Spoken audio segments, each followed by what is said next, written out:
நல்லவனை அழிக்கிறதுக்கு பெருசாக எதுவுமே பண்ண தேவையில்லை. அவனோட இரக்க குணமே அவனை அழிச்சிடும். கவனிச்சிருக்கீங்களா? உங்கள்கிட்டயே வந்து இந்த மாதிரிங்க ஒரு ஆப்ரேஷனுக்கு பணம் வேணும் அப்படின்னு சொல்லி பணம் கேட்டாங்க, நீங்கள் இறக்கப்பட்டு கொடுத்துருப்பீங்க, பெரிய பிரச்சனையில் போய் மாட்டியிருப்பீங்க. சில பேர் கல்யாணத்துக்குன்னு வச்சுருந்த பணத்தை எடுத்து கொடுத்து பிரச்சனையில் போய் மாட்டியிருப்பான். ஆனால் இப்போ ஒரு பகைவனை அழிக்கணும் அப்படின்னு சொல்லிட்டு நீங்கள் ஒரு கோடிங் போடுங்களேன், அவன் கெட்டவன், அப்போ நல்லவன் அவன்கிட்ட பிரச்சனைக்கு போக மாட்டான், சேஃப். இன்னொரு கெட்டவன் இவங்கிட்ட பஞ்சாயத்து பண்ண மாட்டான். ஏன்? கெட்டவனும் எப்படியா தான் இருப்பாங்க, நல்லவனாக தான் இருப்பாங்க. இவன் மேலே எந்த பிரச்சனையும் பண்ண மாட்டாங்க, இவன் மேலே கேஸ் கொடுக்க மாட்டாங்க, இவன் என்ன பண்ணாலும் வேண்டாம்பா அவெல்லாம் மோசமானவன் விட்டுரு அப்படின்ட்டு ஒதுங்கிடுவான். அப்போ இந்த உலகத்தில் நல்லவனை அழிக்கிறதுங்கிறது ரொம்ப ஈஸி, கெட்டவனை அழிக்கிறதுங்கிறது தான் ரொம்ப கஷ்டமான செயல்.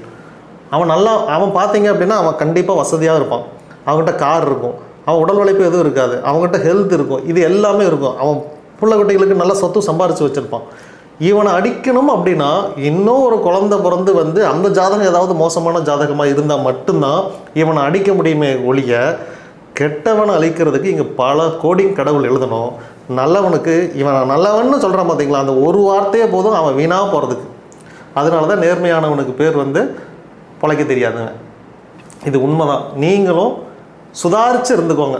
வள்ளுவர் அப்படி நமக்கு சொல்லித்தரல. எவ்வதுரைவது உலகம் உலகத்தோடு அவ்வதுரைவது அறிவுன்னாரு. இங்கே புரிஞ்சுக்கோங்க, அறிவுன்னு சொன்னாரே ஒழிய அது அறம்னு அவர் சொல்லலை, அறிவு அப்படின்ட்டார்.